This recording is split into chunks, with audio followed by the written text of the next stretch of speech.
ये जो है ना, ये हमारी ये दूध वाली मशीन है। ये इसमें डालते हैं, ये साथ दूध वाली मशीन है। ये जो पब्लिसिटी वाली है, ये एक बच्चों वाली मशीन है। इस पर ऑक्सीजन वगैरह रखेंगे। और ये जा रही है लाइसेंस करवाने वाली गाड़ी।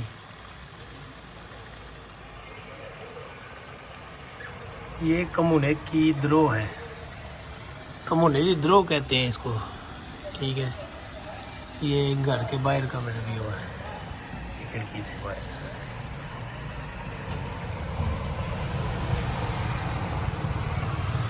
यानी कि इतना शोर नहीं, पुरसकून माहौल, ठीक है।